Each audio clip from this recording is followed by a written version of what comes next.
Page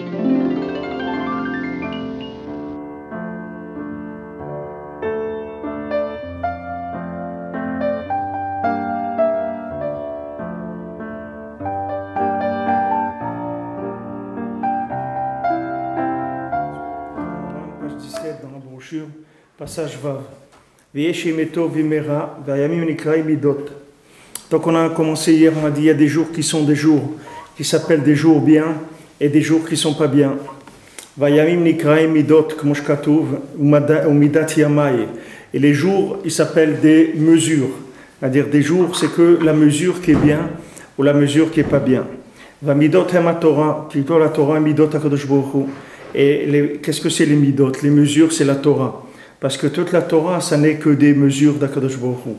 Ki hi medaberet me'ahava v'yir'a u'sh'ara midot. Et la Torah, elle parle d'amour, elle parle de crainte, elle parle d'autres mesures. C'est-à-dire que tout ce qui est dans la Torah, c'est que des mesures d'amour et de crainte d'Hachem. Quand Rabbeinu a donné l'exemple des tefilin, que maintenant... Quand Hachem il a donné la mitzvah des tefilin, toutes les mesures des tefilin, que ce soit les boîtiers ou les parachiotes, les lanières, qu'elles soient noires, qu'elles soient rangées comme ça, dans celui du bras, dans celui de la tête, tout ça, ce sont des mesures, des midot d'Akadosh Baruch Hu. C'est ça qui fait que la mitzvah, elle est ce qu'elle est. C'est les midot d'Akadosh Baruch Hu qui se manifestent à travers cette chose-là. Donc maintenant, la Torah, elle parle des midot d'Akadosh Baruch Hu, ou banivau almin. Et avec les midot de la Torah, les mondes ont été créés. Donc, Akadosh Baruch Hu, il a créé la Torah. D'abord, Akadosh Baruch Hu, il a créé les Nishamot Israël. Avant de créer la Torah, avant de créer quoi que ce soit. Il y a eu les créations des Nishamot Israël, qui sont une partie d'Hachem Mamash. Ensuite, il y a la création de la Torah. La Torah, c'est les midot d'Akadosh Baruch Hu. C'est Akadosh Baruch Hu qui s'est manifesté qui s'est mis lui-même sous forme de midot, alors que Akadosh Baruch Hu, il est infini.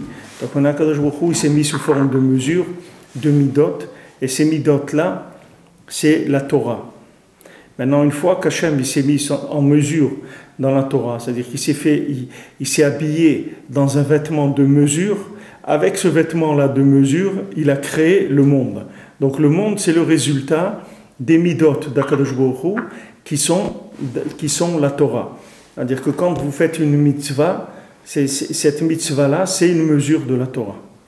C'est-à-dire c'est grâce à cette mitzvah-là qu'il y a une chose qui existe dans le monde. Chaque lettre de la Torah, c'est elle qui est à l'origine de la création d'une chose, à l'origine du maintien de la chose. C'est la vitalité d'une chose dans le monde, chaque lettre de la Torah. Parce que chaque lettre de la Torah, c'est une midah d'Akadosh Baruch Hu, et c'est l'outil avec lequel Akadosh Baruch Hu a créé le monde. Donc maintenant, les lettres de la Torah, c'est elles qui donnent la vitalité à toute chose sur terre. Et là, shehem betzimtzum yoter kol ma shemadriga hilemata yoter. Seulement maintenant, plus le niveau est bas et plus les lettres de la Torah, elles sont contractées. Nimtsa yemetov hainu Torah ve'oti Torah yichole nimtso afilu bimera. Donc maintenant, le résultat de ça, c'est que maintenant des jours bien, c'est-à-dire la Torah qui s'appelle bien, et ces lettres, et les lettres de la Torah, yichole nimtso afilu bimera. On peut les trouver même dans des jours qui s'appellent des jours mauvais. C'est-à-dire, qu'est-ce que ça veut dire des jours mauvais? Ça veut dire que le jour qui était bien, il s'est habillé dans quelque chose de mauvais. Maintenant, quand il s'est habillé dans quelque chose de mauvais, c'est quoi? Shehem leshonot hagoyim udotehem haraot, qui sont les langages des goyim et leurs mauvaises midot. C'est-à-dire que maintenant, les nations, ils ont des mauvaises midot. Pourquoi ils ont des mauvaises midot? Parce qu'on voit que quand Akadosh Baruch Hu il a proposé aux nations la Torah, ils l'ont refusé en disant, voilà, chacun il est venu, il dit, mais moi je peux pas, c'est écrit dans la Torah qu'il faut pas voler, moi je peux pas vivre sans voler, donc je peux pas accepter la Torah. Les autres, d'autres, Akadosh Baruch Hu il a dit, voilà, il faut pas mentir, il a dit, je peux pas, il faut pas tuer, il a dit, je peux pas, parce que chaque nation, elle s'alimente d'une midara. Maintenant, cette midara, c'est un concept qu'elle a. Ce concept-là, il est négatif. Et ce concept-là, il est à l'inverse même de la Torah. Alors maintenant, ça, c'est la mida elle-même. Maintenant, cette mida-là, elle est véhiculée par un langage. C'est-à-dire, ce langage-là, c'est le langage de la mida. Par exemple, si vous parlez l'allemand ou vous parlez l'espagnol, vous allez voir que ce n'est pas du tout le même langage. Vous savez, à travers l'espagnol, vous allez avoir il va passer dedans, dans cette langue-là, il va passer dedans du laisser-aller, il va passer dedans de la paresse. Vous allez avoir beaucoup de midot que vous allez les sentir directement quand la personne elle parle. Et quand quelqu'un va parler l'allemand, vous allez sentir de la rigueur, vous allez sentir de l'autorité. Ça, vous allez sentir uniquement dans le côté musical de la langue. Ça, c'est juste une apparence très extérieure. Mais Béhémet, toute la langue elle-même, ça n'est que le véhicule des midot de la nation. C'est-à-dire, cette nation-là, elle a une certaine midot, c'est-à-dire elle a une certaine façon de vivre, elle a une certaine interprétation de la vie, et son langage, c'est le véhicule de sa mida. Donc maintenant, quand on dit yéméra, des jours mauvais, c'est-à-dire qu'est-ce que c'est des jours mauvais? C'est-à-dire c'est des interprétations négatives des choses.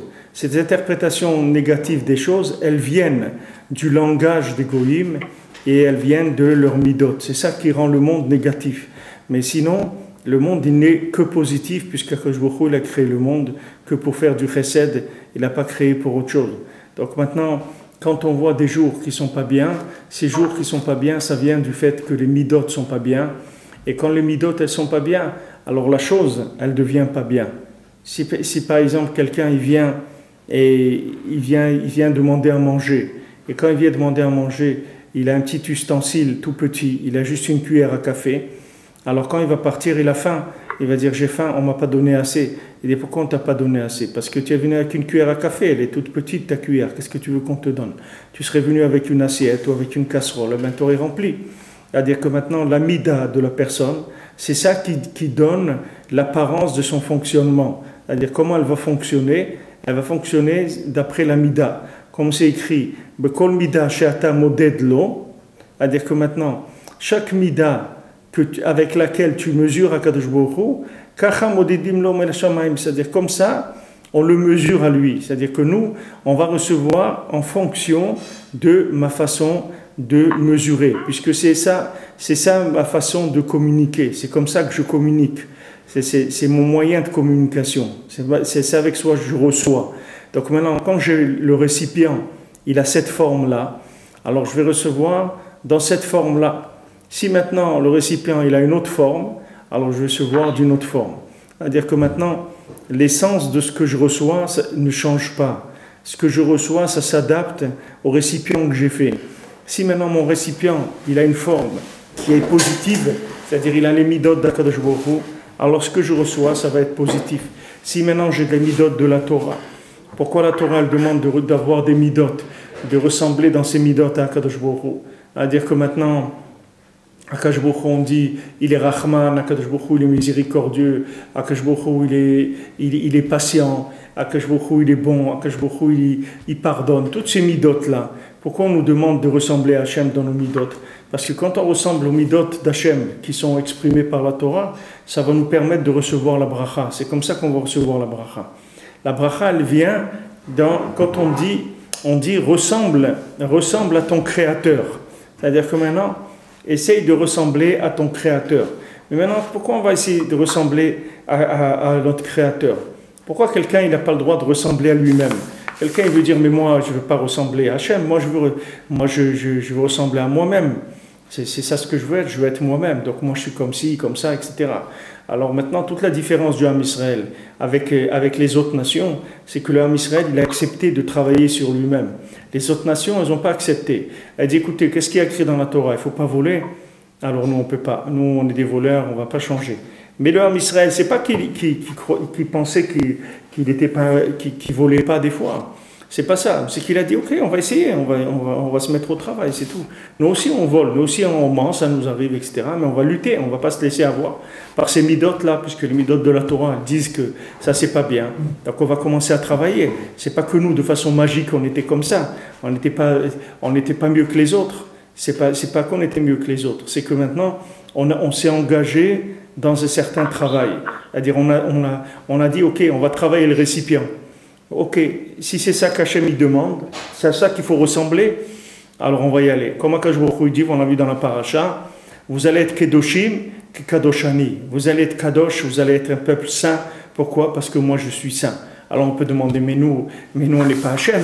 Qu'est-ce que ça veut dire? Il dit non, toi tu n'es pas Hachem, mais toi tu vas travailler dans la sainteté à ton niveau. Tu vas commencer à travailler dans la sainteté à ton niveau, c'est-à-dire tu vas faire attention à tout ce qui est rapport. Tu vas te marier tu vas faire des mariages permis, tu vas avoir des rapports permis, tu vas faire attention à ce que tu manges, que tu vas manger des choses qui sont permises, ce qui est interdit, tu ne vas pas le manger, etc. Même si quelqu'un, ça lui plaît, il aime ça, etc., il va quand même travailler, il va faire un effort sur lui-même, et c'est ça qui va le changer, c'est ça même le fonctionnement, c'est-à-dire le fonctionnement complètement différent des Juifs et des autres nations. C'est-à-dire que maintenant, comme on a vu, et on va le voir encore, comme on l'a vu dans la Torah, il va sûrement le répéter ici Rabbi Nathan, c'est-à-dire la différence avec les nations et l'homme Israël, c'est que les nations, elles vont Beshrirut Libam. Les nations, elles vont de ce que leur cœur leur chante. Leur chante, c'est-à-dire ils font ce qu'ils ont envie de faire. Maintenant, ils ont créé des lois de fonctionnement. C'est sûr que quelqu'un qui veut brûler un feu rouge ou veut écraser quelqu'un, il n'a pas le droit. C'est interdit par la loi. Donc, il doit se plier à la loi, mais ce sont des lois de fonctionnement. Ce ne sont pas des lois d'essence, ce sont des lois de fonctionnement. Tandis que nous, quand on se plie à une loi de la Torah, ce n'est pas une loi de fonctionnement, c'est une loi d'essence, puisque c'est une mida d'Hachem. C'est-à-dire, en nous pliant à cette chose-là, on va ressembler à Kadosh Baruch Hu. C'est-à-dire, on va pouvoir recevoir la bracha, on va pouvoir recevoir l'abondance d'Hachem lui-même et avoir des yemé tov, des jours qui sont bien. Pourquoi? Parce on a utilisé des mesures qui sont des mesures du bien. En tov et la Torah. Le tov, c'est la Torah. Donc, comme on a utilisé des mesures de Torah, alors maintenant, on va être dans le bien. Quand on dit à quelqu'un, voilà, je te pardonne, c'est pas parce que moi je veux te pardonner, c'est parce qu'Hachem il a dit qu'il faut pardonner. Donc comme Hachem il a dit qu'il faut pardonner, alors je te pardonne, c'est tout. Même si à moi c'est difficile pour moi et j'aurais aimé ne pas te pardonner et tout, mais je vais me soumettre à la Torah. C'est-à-dire je vais essayer de ressembler à Hachem parce que je veux que ma vie elle soit bien. Je veux avoir des bons jours. Je ne veux pas vivre dans des jours difficiles, des jours malheureux. Je veux dire des jours heureux. Alors je vais me comporter le plus possible dans les midot d'Akadosh Baruch Hu. Et je ne vais pas rentrer dans les mesures du temps qui sont les mesures de la sensibilité et des choses qui viennent du moment, c'est-à-dire du moment. Comme en français on dit des libres penseurs, des gens qui sont des libres penseurs. Et même il y a des gens qui font tchouva et ils continuent à penser des choses et à dire des choses, mais ils n'ont pas étudié la Torah. Et ils ont des questions. Et ils disent, ouais, mais pourquoi les religieux, ils font ça, ils font pas ça? Et lui, d'où il sort ça maintenant? De ce qu'il a vu dans les poubelles dans lesquelles il a vécu toute sa vie, alors ça lui fait des questions. Il a des questions sur la Torah. Mais d'où elles viennent tes questions? Tu es un libre penseur, c'est-à-dire que ce qui monte de ton cœur, les vapeurs qui montent de ton cœur et de ton ventre, c'est ça qui remplit ta tête. Mais même ce qu'on pense dans la Torah, même la pensée, elle est régie par la Torah. On ne peut pas penser ce qu'on veut dans la Torah. On pense qu'il faut penser. Et quand on s'approche du tzaddik comme Rabbi Nathan, il a mis sa tête de côté. Rabbi Nathan, il pensait plus que des choses qui avaient déjà été pensées par Rabbi Nachman. Il ne pensait pas à des choses nouvelles qu'il a inventées de lui-même. Si maintenant quelqu'un il dit « Ouais, mais pourquoi c'est comme ça ?» Mais d'où elle vient cette question? Comme il a dit Rabbi Lazar ben Orkenos, quand il disait qu'il ne parlait que des choses qu'il a entendues de son Rav, et qu'on lui a dit, mais ça que tu fais là, que tu dis des choses que tu as entendues de ton Rav, tu ne parles que de ça. D'où tu tiens cette chose-là? Et il dit, cette question-là que vous me posez, je ne l'ai pas entendue de mon Rav. Donc ce n'est pas une question pour moi. Même les questions qui se posaient, c'était que des questions qui étaient déjà posées par son Rav. Et les réponses, à plus forte raison, les réponses. Maintenant, les gens, ils se permettent, ils viennent dans la Torah, ils ont commencé à faire quelques shabbatot, à mettre une kippa sur leur tête qui tient plus ou moins. Et après, ils commencent à avoir des pensées. C'est des libres penseurs. C'est-à-dire, ils disent oui, je pense quand même qu'il faudrait faire comme ça ou il faudrait faire comme ça. Comme quelqu'un m'avait conseillé de voter pour quelqu'un qui s'est présenté aux élections en Israël, la première chose qu'il a fait quand il s'est présenté aux élections après, c'est de dire, la première loi qu'il a proposée, c'est de faire le dimanche férié, comme en Chutz Laaretz. Voilà ce qu'il a trouvé. Un monsieur avec une kippa, la seule chose qu'il a trouvé à faire en Israël, c'est de faire le dimanche férié comme les goïms. Voilà, il a annoncé tout de suite la couleur. Il dit, voilà, nous, on va être au pouvoir pour rendre la nation d'Israël comme des goïms. C'est ça qui nous intéresse. C'est-à-dire, même qu'il a une kippa sur la tête, mais il faut voir qu'est-ce qu'il y a en dessous de la kippa. Vous voyez très bien, quelqu'un a une kippa sur la tête. La première chose, même si quelqu'un il a un bilboul là-dedans, que ça le dérange dimanche de travailler alors qu'il sait que dans le monde entier les gens ne travaillent pas, etc. Mais au moins, quelqu'un qui arrive qui est un novice, il vient d'arriver dans la politique, au moins il propose quelque chose qui a un rapport avec le besoin du Ham Israël, quelque chose de social qui va aider le Ham Israël, ou je ne sais pas, quelque chose au moins un fonctionnement quelconque qui a une mida tova, quelque chose. De commencer tout de suite par quelque chose qui est dommé, qui veut ressembler au Goïm. Baruch Hashem, que nous on a Yom Rishon, le dimanche s'appelle Yom Rishon, c'est le premier jour de la semaine, et on attaque le boulot, on commence à travailler. Et le dimanche matin à 5 heures du matin, les bus ils sont lancés sur les routes pour les gens qui vont au travail, pour les soldats qui retournent dans leur caserne, etc.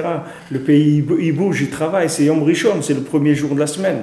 Non, un monsieur avec une kippa qui promet monts et merveilles pour les gens, ils disent nous, on est pour tout le monde, pour la Torah, pour ci, pour ça. Et sauf qu'est-ce qu'il propose? La première chose qui lui vient à l'esprit, qui propose, c'est de fermer de tout le dimanche, de faire comme les goïms. Regardez où on est, c'est-à-dire dans quoi on est, tout ça, parce qu'il n'y a pas de rigueur, il n'y a pas de soumission. Les gens, ils se permettent de penser ce qu'ils veulent, et ils pensent que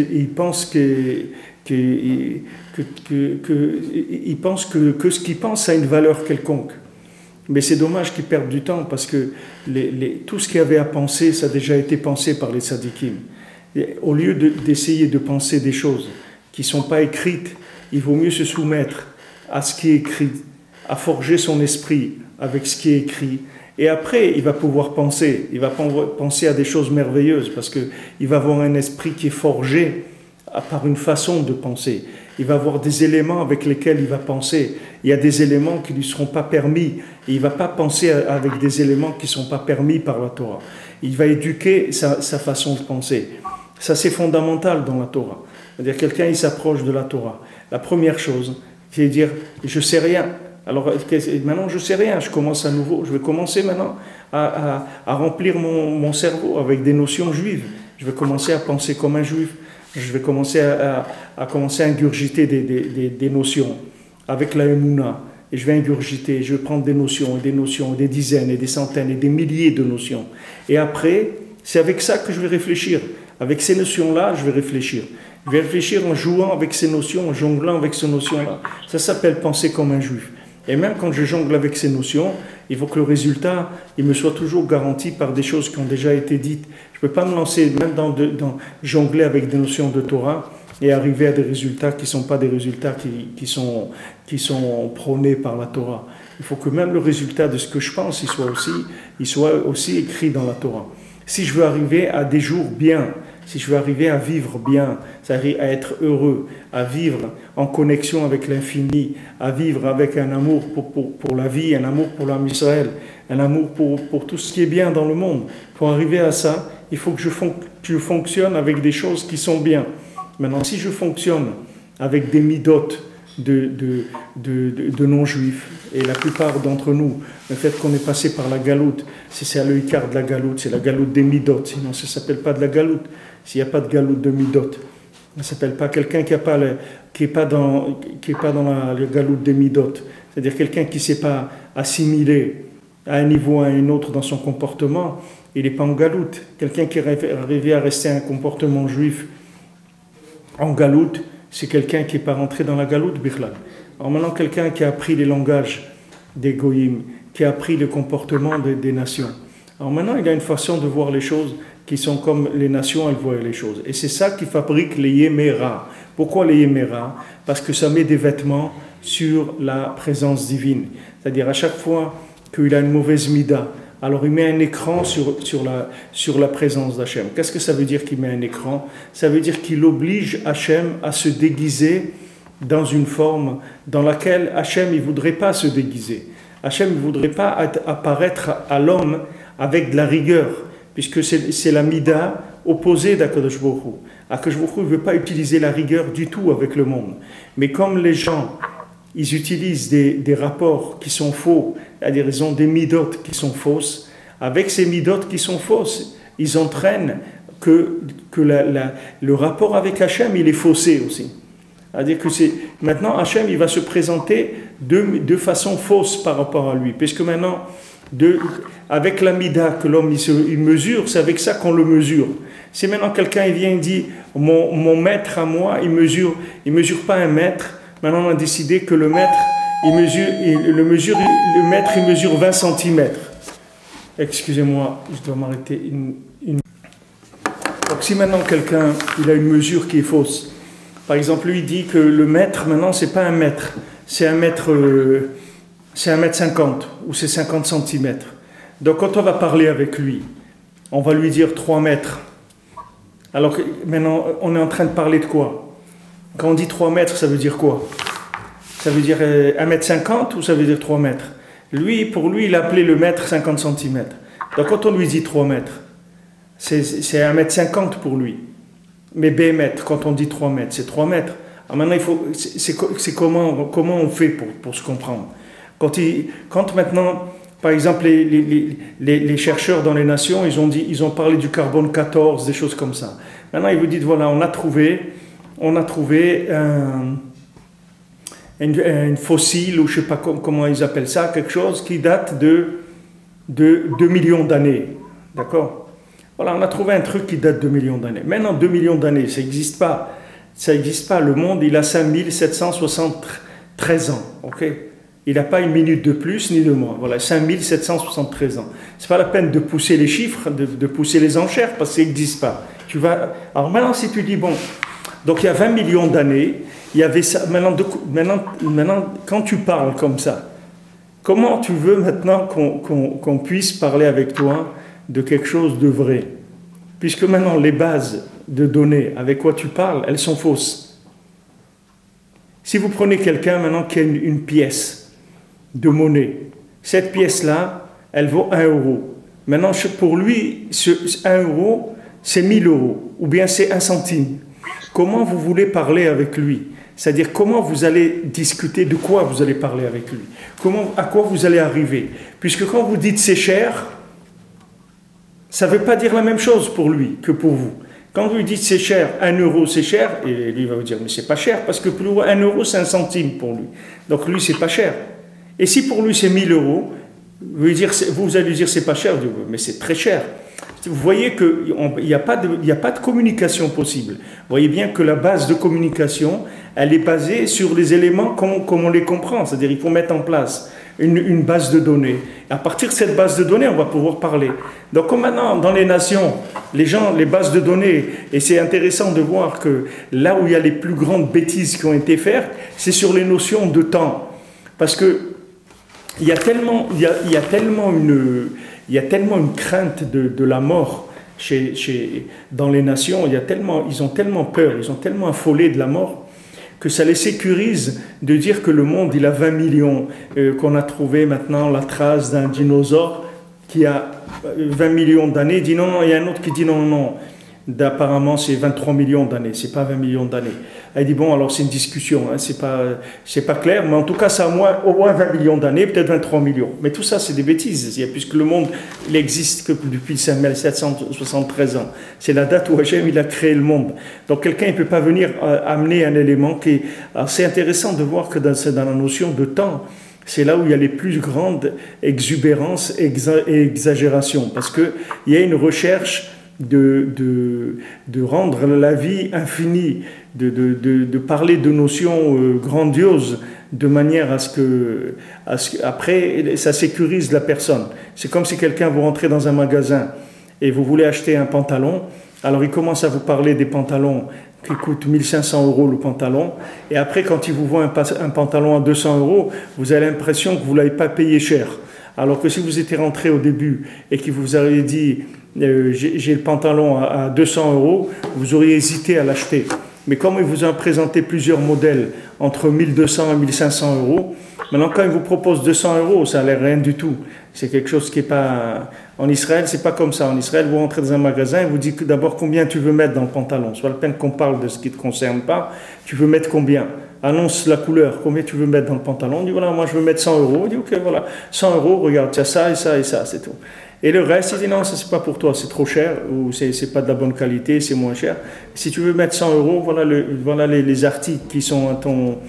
Mais si vous voulez utiliser une technique de vente, c'est connu, c'est-à-dire vous présentez la chose à un niveau très haut. Comme ça, après, quand vous descendez plus bas, alors c'est acceptable. Maintenant, dans les nations, c'est pareil. Quand on parle de 20 millions d'années, 10 millions d'années, vous vous rendez compte, 10 millions d'années, c'est des notions qui sont complètement inaccessibles par le cerveau de l'homme. Donc ça sécurise, ça montre que cette vie-là, elle est longue, qu'on a le temps, quoi. Mais Béhémet, ce monde-là, il n'a que 5773 ans et il n'a plus que 2 siècles, des siècles et quelques, maximum 226 ans. Et l'histoire, elle est terminée, on passe à autre chose. C'est-à-dire que si c'est pas réglé là, c'est fini. Il y a plus on ne peut pas demander des rallonges. Il n'y a pas de rallonge. Akadosh Baruch Hu, il a fait le monde. Et voilà, à la fin des 6000 ans, ça y est, le monde, il est terminé. Et on va passer à un autre concept des choses. Alors, quand maintenant vous n'avez pas les éléments de base qui sont vrais, avec quoi vous voulez raisonner? Sur quoi vous voulez parler? De quoi on parle? De quoi on va parler? Puisque maintenant, ça n'a pas la même importance, les choses. Quand on parle d'un mariage, qu'est-ce que veut dire un mariage? Qu'est-ce que veut dire pour vous le mariage? Voilà, proposez cette question aux gens. Écrivez un questionnaire. Que représente pour vous le mariage? Voilà. Demandez ça. Vous avez 70 nations. Commencez à poser cette question. Un Bolivien, un Péruvien, un Français, un Allemand, un Chinois, un truc. Faites-le remplir le formulaire. Vous allez voir les résultats. Vous allez voir qu'est-ce qu'il y a dans la tête des gens. C'est tout. Vous allez comprendre qu'est-ce qui se passe dans la tête de quelqu'un. Alors que nous, toutes ces notions-là, ce sont des notions qui sont déjà chez nous, elles sont réglées. C'est pas on n'en parle même pas. Il n'y a pas de choses il n'y a pas besoin de les remettre en question, ces choses-là. Pour nous, elles ne sont pas shoot. C'est des choses qui sont réglées. Que maintenant, voilà, nous, on sait que quand quelqu'un il se marie, s'il est zoché, alors maintenant sa femme, elle devient son aide. Et s'il n'est pas zoché, alors sa femme, elle devient kenegdo, devient contre lui.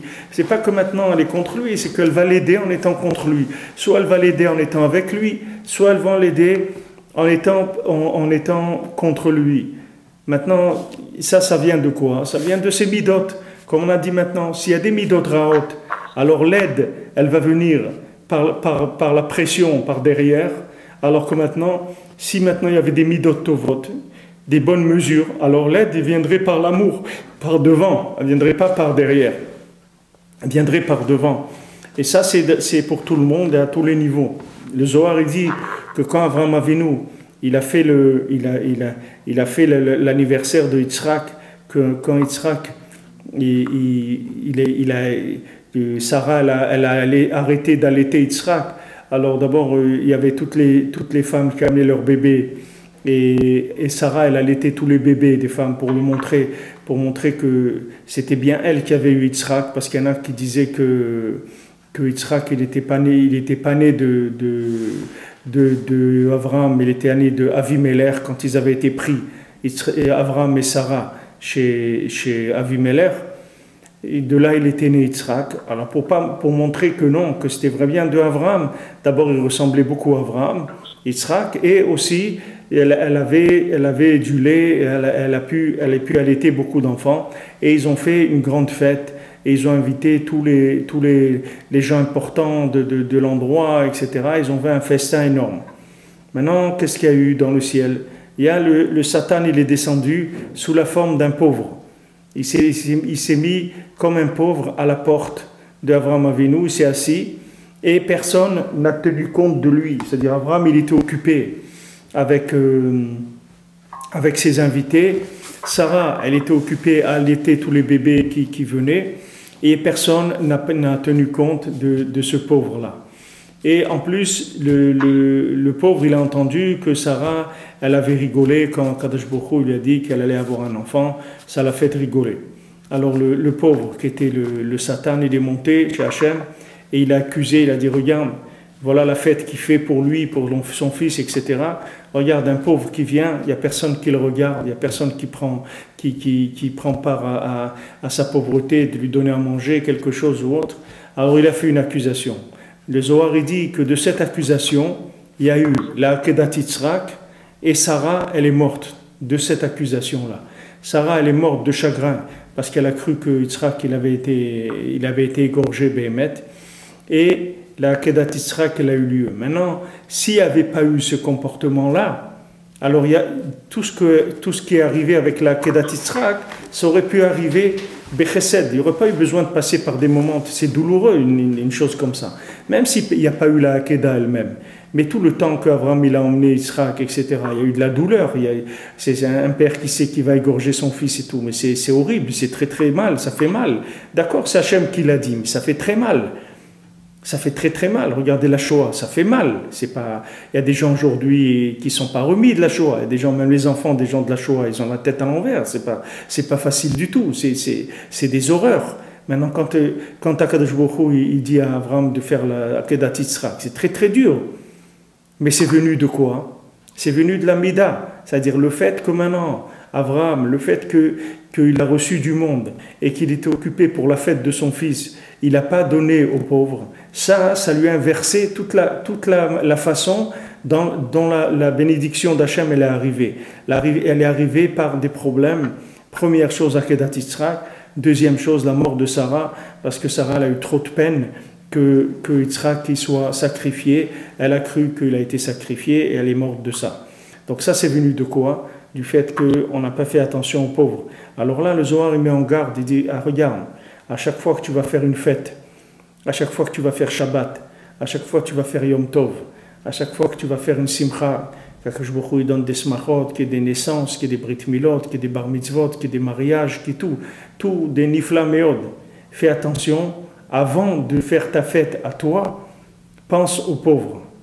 Pense aux pauvres, donne aux pauvres avant de commencer. C'est une façon de mettre en place l'œil positif en haut. C'est-à-dire de dire, voilà, cette personne-là, elle pense à mes pauvres. Akadosh Baruch Hu, il dit, cette personne-là, malgré qu'elle a une joie, que cette joie-là, c'est une réussite. C'est-à-dire que quand quelqu'un il arrive, il a un enfant, ou il a Baruch Hashem, il fait les péotes à son fils, ou il a une naissance, il a une bar mitzvah, un mariage, un Shabbat, un Yom Tov, tout ça c'est une réussite.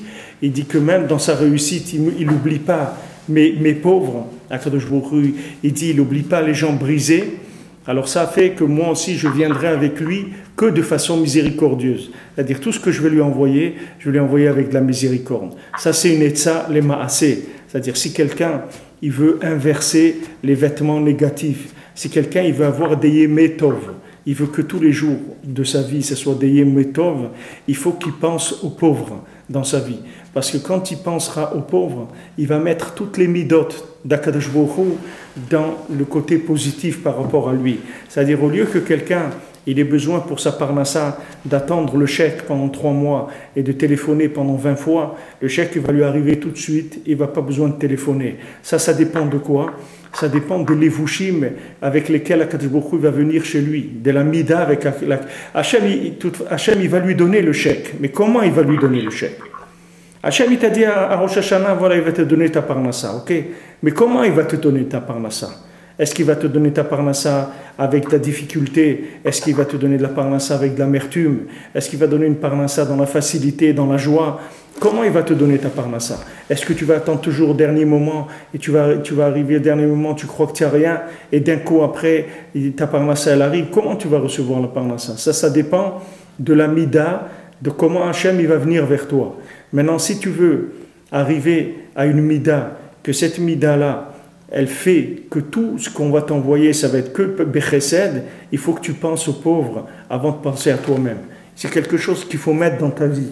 Il faut le mettre clair dans ta vie, qu'avant de penser à toi-même, tu penses aux pauvres. Maintenant, tu n'as pas un pauvre, Alors tu mets de ce côté, tu mets une coupa de tzedaka à la maison. Avant Shabbat, tu mets là-bas pour les pauvres.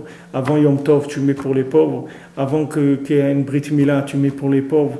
Une naissance, une simcha, tout ce qui est bien pour l'homme, il faut toujours qu'il fasse passer le pauvre avant. Ça, c'est quelque chose qui remet en place toute l'approche du rapport avec Hachem.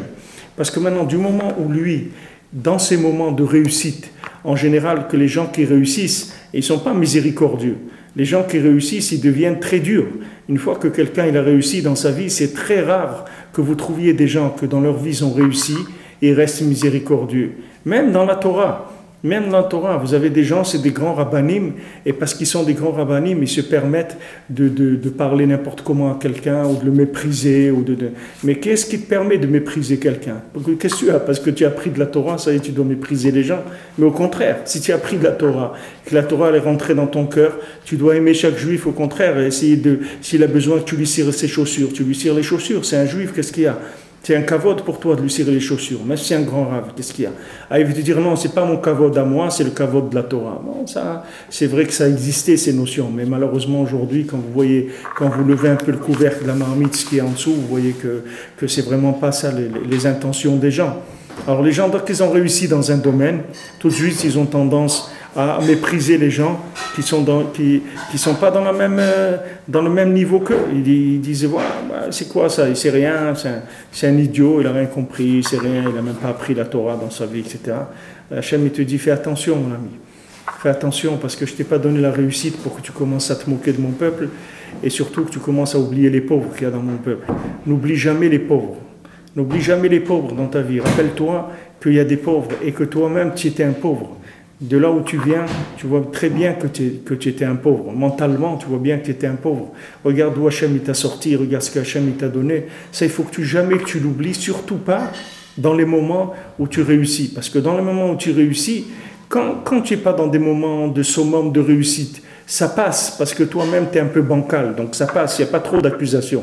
Mais si toi tu te trouves dans un moment qui représente le summum de la réussite pour quelqu'un, d'avoir une naissance, de faire une simcha, d'avoir un Shabbat, un Yom Tov, une fête quelconque, fais attention dans ces moments-là qui sont des moments de pointe dans la réussite, de jamais oublier le pauvre. Parce que si tu oublies le pauvre, Hachem il va te donner ce qu'il va te donner, mais ça va venir de façon très très violente, très très dure, ça va être très agressif, c'est pas du tout comme tu voudrais que ça vienne. Et ça dépend uniquement de la mida. Donc quand quelqu'un, c'est pour ça qu'on a parlé d'un mida de la miséricorde des chassadim, parce que la mida des chassadim, c'est ce qui adoucit toutes les midot. Quand quelqu'un il est miséricordieux, c'est quelqu'un il met en avant le besoin de l'autre. Avant son besoin à lui, c'est quelque chose qui fait changer tout dans le système des midot d'Hachem. Parce que ce qu'Hachem, c'est ce qu'il fait. Sa mida principale d'Hachem, c'est de donner au monde, alors que le monde ne le reconnaît pas dans sa majorité. Dans sa grande majorité, le monde ne reconnaît pas Hachem. Et pourtant, Hachem, il donne à chacun tous les jours. Donc quand quelqu'un, il prend cette mida-là, d'aider quelqu'un d'autre, avec ça, il émite la bêche en lui, s'habille en lui, la mida de chesed d'Akadosh Baruch Hu. Akadosh Baruch Hu va lui donner tout dans des chassadim. Il n'aura pas besoin de passer par des moments difficiles. Vezeu mashkatuv beyom tova heye betov ou beyom ra re'e. Comme c'est écrit dans Kohelet, le jour où c'est bien, alors sois bien, sois joyeux. Ou beyom ra re'e. Et si tu vois un jour qui est mauvais apparemment, re'e, observe. Quand tu vois un jour difficile, observe. Chez Istakel Koladam Hetev Hetev. Et qui regarde bien, qu'il observe bien. Veimsa Bevadaye Metov Bimera. Et c'est sûr qu'il va trouver des jours bien qui sont cachés dans ces jours apparemment pas bien. Allez, Deshekofe Itzitzroara. C'est-à-dire par le fait que maintenant, il va dominer sa tendance mauvaise. Hayemera Midgaber Alav. C'est-à-dire que maintenant, il va faire que cette mode du moment, cette interprétation du moment, il va la dominer, il va arriver au tov qui est caché derrière ça. Quand maintenant il voit que Akadosh Baruch Hu vient vers lui avec une mida, une mesure qui n'est pas une mesure agréable pour lui, il doit savoir que ça vient uniquement du fait qu'il est dans des fantasmes, il est lui-même dans des mauvaises midotes. Maintenant, pour communiquer avec lui, on est obligé d'utiliser ces mauvaises midotes. C'est comme ça qu'on va lui livrer. C'est quelqu'un, il a une adresse. si quelqu'un il a une adresse, il habite dans une caravane, d'accord? Cette caravane, elle se trouve à tel endroit. Maintenant, quand on va lui envoyer un colis, on ne peut pas lui envoyer un colis, on peut pas lui envoyer un colis à la Maison Blanche ou à la Tour Eiffel. C'est pas là-bas qu'il habite. Donc, on va lui envoyer un colis à l'endroit où il habite, lui. Alors maintenant, on va venir chez lui par rapport à l'endroit où il se trouve. Maintenant, s'il veut arriver à inverser ça, il doit changer d'endroit, c'est-à-dire il doit changer de midot. Il doit inverser, il doit dire non. Il y a Baruch Hashem, il y a un autre monde, il y a la valeur de la Torah, il y a la valeur du chesed, il y a les mitzvot. Moi, je vais me comporter d'après ces valeurs-là. Et quand maintenant il va aller selon ces valeurs-là, qu'est-ce qu'il va faire? Il va inverser le système, c'est-à-dire que le système va venir vers lui que par des chassadim. Parce qu'il sait que maintenant, dans ces jours qui apparemment ils ne sont pas bien, ou dans cette façon dont lui vient sa parnassa, ou son shalom bayit, ou sa maison, ou ses enfants, ou tout, ou sa spiritualité, tout, ou sa santé, tout ce qui vient comme ça, il sait que maintenant, c'est pas la chose elle-même qui n'est pas bien, c'est uniquement le véhicule qui est utilisé, il n'est pas agréable, parce que lui-même, il se trouve dans des mesures qui ne comprennent que ça, c'est-à-dire c'est ça son niveau de compréhension. Donc maintenant, lui, il faut qu'il change sa façon de voir, sa vision des choses, il faut qu'il la change, en étant qu'au son yetzer, c'est-à-dire que maintenant, le fait qu'il y a une tendance du moment, c'est-à-dire son cœur, il lui dit, voilà, celui-là, tu vas lui répondre, maintenant, il t'a fait il t'a fait un sale coup et tout, il ne faut pas que tu te laisses faire, tu vas lever le téléphone, tu vas le déchirer, non, il ne fait pas ça. Il est kofé et tzitzro, c'est-à-dire il prend la tendance et il la soumet, c'est-à-dire il arrive à soumettre la tendance du moment, c'est-à-dire il arrive à soumettre l'émotionnel, à soumettre ce qu'il a envie pour l'instant. Pourquoi? Par respect de la Torah, c'est tout, par respect d'Hachem. Il dit Hachem il n'aime pas ça, Hachem il n'aime pas qu'on parle du mal d'un juif, Hachem il n'aime pas ça. Rabbeinu dit dans Sefer Hamidot, Akadosh Baruch Hu n'aime pas qu'on parle du mal des juifs, Hachem il n'aime pas ça. Donc tu as un problème avec un juif, que n'importe comment qu'il est, ne parle pas, c'est tout. Pas la peine d'en parler, il y a assez déjà de problèmes comme ça la peine de rajouter des paroles qui sont... Et quand la personne, elle fait ça, si elle parle pas bien, etc. Alors ce qui doit lui venir, ça va être lui livré dans la façon dont lui, il interprète la vie. Comme il va interpréter la vie, c'est comme ça qu'on va lui livrer ce qu'on doit lui livrer. Alors qu'on pouvait le livrer de façon agréable. La même chose, ça pouvait venir, la même chose, ce qui est à l'intérieur de l'emballage, c'est la même chose. Ça ne change pas, c'est rien que l'emballage qui a changé. Mais le diamant qu'il y a dedans, il est le même, il n'a pas changé. Seulement lui, le fait qu'il se comporte comme ça fait qu'on va avoir le même comportement avec lui. C'est comme ça qu'on va venir vers lui. Alors il dit ici qu'il faut être mitgaber contre les yéméra. C'est-à-dire quand maintenant on voit qu'il y a un comportement négatif, qu'il y a une émotion négative, il faut la dominer. C'est-à-dire il faut la dominer principalement dans le temps. C'est-à-dire qu'il faut jouer avec le temps pour essayer de dominer la chose. Alors si quelqu'un maintenant, il arrive à lutter contre la tendance, alors il ressemble à un malach Hashem mamash, c'est-à-dire il est comme un ange d'Hashem. Et à ce moment-là, il peut venir cueillir des lettres de la Torah, même dans des choses qui sont matérielles, comme de la nourriture ou de l'argent, ou des biens immobiliers ou n'importe quoi. Il peut trouver là-bas les lettres de la Torah qui sont dans cet endroit-là et les cueillir, c'est-à-dire établir un rapport de vitalité avec ces lettres. Maintenant, même quand il parle avec des non-juifs, ou bien qui voient leur comportement, lui, il connaît la vitalité divine. Il connaît les lettres de la Torah qui sont habillées dans cet endroit là-bas. C'est-à-dire qu'il ne se laisse pas prendre par l'apparence des choses. Il dépasse l'apparence et il sait que derrière ça, il y a quelque chose de bien. Et lui, il a un rapport avec le bien qui est derrière l'emballage, avec le diamant qu'il y a dans l'emballage, pas avec l'emballage lui-même. Parce que maintenant, le mal qui emballait le bien, il tombe. C'est-à-dire que maintenant, le bien qui sont les lettres qu'il y avait de Torah à l'intérieur de cette chose-là, les lettres, elles se révèlent. Venir im ou meirim beyoter. Et à ce moment-là, les lettres, elles deviennent évidentes. Elles vont éclairer beaucoup plus, puisque comme on avait vu que les lettres, elles vont être alimentées par le haut. Que tant que maintenant on n'avait pas enlevé l'emballage, alors le diamant qu'il y avait dedans, il ne pouvait pas briller de toute son intensité parce qu'il était dans l'emballage. Mais du moment où maintenant le diamant, on l'a sorti de l'emballage, alors le diamant, il reçoit une lumière d'en haut extraordinaire. Avant, on ne pouvait pas mettre la lumière dans le diamant. Parce que si on avait mis la lumière dans le diamant, alors que le diamant, il était dans l'emballage, ça aurait été l'emballage qui aurait profité du diamant, de la lumière du diamant. Et nous, on ne veut pas que ce soit l'emballage qui profite. On veut que ce soit le diamant lui-même qui ait la lumière. Donc, tant que le diamant, il a beaucoup d'emballage, alors on le laisse dans un niveau de brillance qui est très faible. Du moment où il va commencer à enlever l'emballage, proportionnellement, on va commencer à augmenter le diamant, la lumière du diamant, et là, il va briller vraiment très très fort. Ça, c'est valable pour tout et commencer par soi-même. C'est-à-dire que soi-même, des gens, ils veulent être brillants, comme on dit, il est brillant. Quelqu'un, il veut être brillant dans la Torah, dans le service d'Hachem. Il veut avoir des bonnes midot, il veut être quelqu'un de bien, d'agréable dans sa maison, de gentil, de bien, qu'il soit de chacham, d'avoir des bonnes midot, de bien prier, de faire tout bien. Quelqu'un, il veut tout faire bien. Il faut savoir que tant qu'il a des mauvaises midot, on ne peut pas le faire avancer. Parce que si on le fait avancer, on va faire avancer les mauvaises midot. C'est comme si quelqu'un il a un compte en banque et son compte en banque, il est maintenant bloqué. Il est bloqué par un huissier. On ne peut pas lui envoyer de l'argent parce que si on lui envoie de l'argent, c'est l'huissier qui va les prendre. Donc pour l'instant, on ne lui donne rien du tout. Maintenant, lui, il va vivre comme un pauvre. Mais ce n'est pas parce qu'il est pauvre. Lui, il n'est pas pauvre. Mais seulement, tant que maintenant, il est enfermé par les huissiers, on ne peut pas lui envoyer de l'argent parce que sinon, ça va partir chez les huissiers. Les huissiers vont avoir encore plus de force pour lui faire du mal.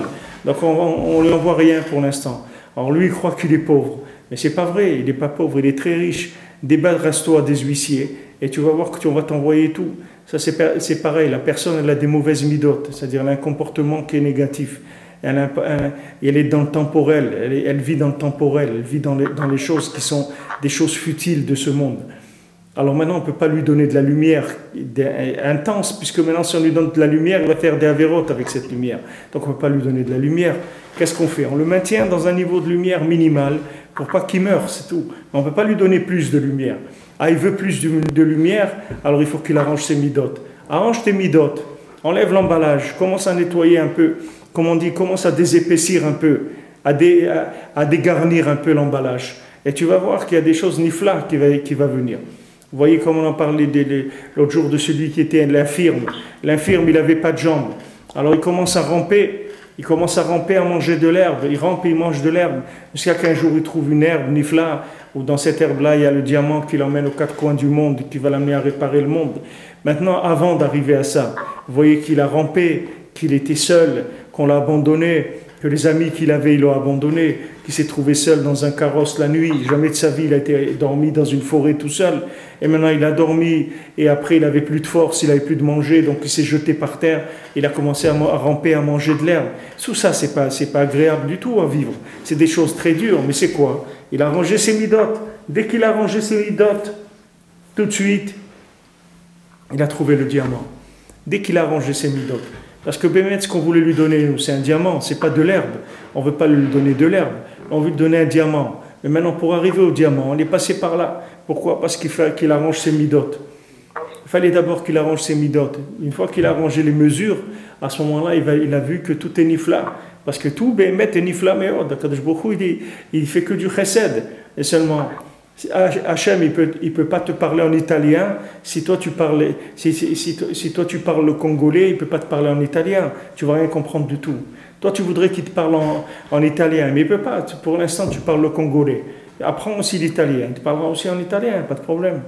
C'est-à-dire, change ta méthode de communication. Change ta façon de vivre les choses, de voir les choses. Change ça. Et tu verras que quand tu vas changer ta façon de te comporter, ta façon de voir les choses d'abord, avant tout, d'avoir un concept vrai des choses. Fais un changement, fais un échange standard de ta façon de voir la vie. Change ta façon de voir la vie.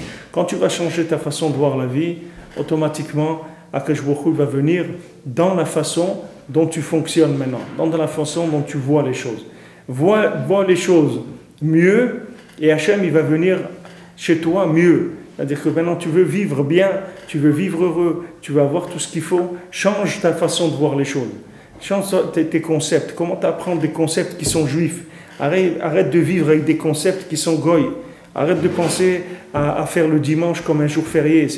C'est vraiment pas ça que la Torah elle te demande. Vraiment, c'est pas pour ça qu'on est rentré dans la Torah pour entendre des bêtises pareilles. Quelqu'un qui veut faire le dimanche un jour férié. La Torah elle n'a jamais dit ça. Elle n'a jamais dit de faire le dimanche un jour férié. Donc laisse tomber. C'est pas la peine de continuer là-dedans. Non, les gens ils ont les libres penseurs. Ils pensent ce qu'ils veulent. L'autre il dit, l'autre il dit, il a trouvé un dinosaure de 20 millions d'années. Ok. L'autre il dit, qui dit mieux? Qui dit mieux? Alors l'autre dit, non, moi je dis 30 millions, ok, alors qui dit mieux? Il dit n'importe quoi. Alors maintenant il va faire le mariage gay, ok, qui dit mieux? Il y a encore des folies à sortir, vous avez encore de la folie. Alors maintenant en faisant des bêtises comme ça, comment vous voulez qu'Akadosh Baruch Hu vienne Bechesed? Akadosh Baruch Hu ne peut pas venir Bechesed, puisque maintenant les vêtements ils sont faussés complètement. Les gens, ils ont rajouté des emballages. Ils sont arrivés à des dialogues qui ne sont même pas humains. Quand on arrive à des choses comme ça, ce n'est même pas des dialogues d'êtres humains. Donc comment vous voulez que maintenant, Akadosh Baruch Hu, il se comporte avec le monde de façon humaine? C'est pas possible. Le langage maintenant que les gens ils ont utilisé, c'est plus un langage humain. Ils parlent maintenant d'un couple. Vous devez demander que c'est un couple de quoi? Il faut que vous demandiez une précision. Avant, quand on disait un couple, c'était un homme et une femme. Maintenant, non, quand on dit un couple, alors il faut préciser. Alors vous avez des cases à cocher. C'est-à-dire, un couple de quoi vous devez demander? Il faut une précision. Alors c'est sûr que quand maintenant les gens ils essaient de dénaturer même le derech eretz, c'est-à-dire pachout de la vie, c'est sûr qu'Hachem ne peut pas venir avec des midot tovot. Hachem ne peut pas venir avec du chesed dans le monde. C'est sûr, puisque ces gens-là ils sont en train de détruire la machine elle-même qui sert au fonctionnement pour pouvoir aller plus haut. Ça, ils sont en train de le détruire. Les escaliers qu'on avait construits pour pouvoir monter, ils sont en train de détruire ces escaliers. Comment vous voulez qu'on les fasse monter maintenant? C'est pas possible. Alors c'est sur ça que le monde il doit faire tchouva, il doit arranger son comportement, sa façon de voir les choses. De dire voilà, non, un être humain normal, il ne peut pas faire des choses comme ça. Donc maintenant, il y a des gens, ils ont des problèmes. Ok, il n'y a pas des gens, ils ont des problèmes. Et ça se soigne, ça s'arrange. On essaie de trouver des solutions. Mais d'officialiser la folie du monde, d'officialiser la folie du moment. Il y a des gens qui l'ont dit ça. Ils ont dit voilà, maintenant vous allez officialiser quelque chose qui est une folie de maintenant. Même des non-juifs, ils ont dit ça. Ils ont dit maintenant vous allez officialiser quelque chose qui est une folie du moment. Mais maintenant, dans cette folie du moment, vous allez détruire des choses que ces choses-là, elles ne vont jamais plus revenir. La notion de la famille, la notion du noyau familial et tout, c'est des choses qui vont disparaître complètement du monde avec ça. Pour quelque chose qui est momentané, vous allez détruire des valeurs fondamentales. Que ces valeurs-là, c'est des valeurs qu'Akadosh Baruch Hu il a mis dans le monde pour pouvoir aller vers le bien, uniquement pour pouvoir recevoir le bien. C'est pas pour autre chose. C'est que pour que la personne ait un récipient pour recevoir le bien. C'est pour ça qu'Hachem il a fait comme ça. Hachem il aurait pu faire autrement, mais Hachem il a fait de la meilleure façon pour l'homme. Hachem il a donné le comportement qu'il faut, qui est le meilleur pour chacun, pour que chacun reçoive tout le tov qu'Hachem il veut lui donner. Alors Rabbeinu dit quand quelqu'un maintenant il a les midot tovot, c'est-à-dire que maintenant il ne va pas dans la mode du moment, il ne va pas dans le souffle du moment, il ne va pas dans ce que son cœur il lui dit. Il n'est pas un libre penseur, il n'est pas quelqu'un qui vit avec son feeling, il vit avec ce que la Torah lui dit. Lui, il fait une rééducation. Et même si maintenant il ne ressent pas les choses, il sait qu'un jour il va les ressentir. Il commence à s'éduquer pour quelqu'un qui n'a jamais été éduqué, à se rééduquer pour quelqu'un qui était dans l'erreur. À ce moment-là, le mal, il tombe et il va voir le bien qu'il y avait dans les situations. Et ce bien-là, dès qu'il va le voir, alors ce bien-là, il va être alimenté par le haut de façon extraordinaire. C'est-à-dire que non seulement il va trouver le bien, mais ce bien, il va être quintuplé, il va être centuplé, il va être des millions de fois plus fort. Parce que maintenant, du moment où il a découvert en tant que bien, ça y est, on peut parler. Ça y est, on peut parler maintenant. Parce que maintenant, on parle le même langage. Viens t'asseoir, on va parler maintenant. Viens, on va avancer. Viens, on va avancer. Comme dans les Sipurim Massiot du Berger et du Hani, le pauvre et le marchand, qu'à la fin, la fille du Berger, la fille du pauvre, elle vient, elle appelle tous les gens qui avaient souffert. Elle dit, toi, tu étais le fils du marchand, toi tu as perdu du commerçant, toi tu as perdu ton bateau avec toute la marchandise et tout, voilà maintenant reprends ton bateau et il y a 10 fois plus de marchandises que ce qu'il y avait dedans. Toi tu as perdu ça, voilà reprends-le. Et après elle appelle son fiancé, elle lui dit toi mon khatan, allez viens, maintenant on y va, ça c'est le sort de la Géoula. Parce que chacun, une fois qu'il va passer ce qu'il a passé pour arriver au langage qu'il faut, Hachem il va lui donner tout ce qu'il avait l'impression qu'il a perdu, il va voir qu'il n'a rien perdu du tout. Même quand on lui a enlevé son bateau avec de la marchandise, c'était pour lui remplir le bateau encore plus de marchandises, sans qu'il fasse rien du tout. Il va se retrouver avec un bateau, avec des milliards dedans, il n'a rien fait du tout. Rien qu'il a souffert pendant quelques mois qu'on lui a pris son bateau, c'est tout. Il dit, on m'a pris mon bateau, on m'a volé mon bateau, on t'a rien volé du tout, on l'a volé, on te l'a pris pour te le remplir beaucoup plus. Mais ça, tu le verras qu'à la fin, quand tu auras travaillé tes midotes, alors tu vas te rendre compte qu'on t'a rien pris du tout, que le maasé on n'a fait que te donner. Est-ce que tu avais l'impression qu'on t'a pris? C'était uniquement parce que dans le moment où tu vivais, c'était les vêtements que tu employais. Donc on est venu avec les vêtements qui étaient ton langage du moment. Mais quand maintenant il y a une évolution et tu as changé de langage, donc on a pu commencer à parler de façon vraie, à parler avec des éléments qui sont des éléments de vérité, des éléments éternels, pas des éléments des bêtises de l'impulsion du moment. Alors, Bezat Hashem, demain, on verra demain, on est Yom Hamishi. Dimanche, on continuera. Ce soir, Bezat Hashem, alors on fait le Shiur à 3h, l'idée sur l'écouter à la chôte de Shabbat, Bezat Hashem.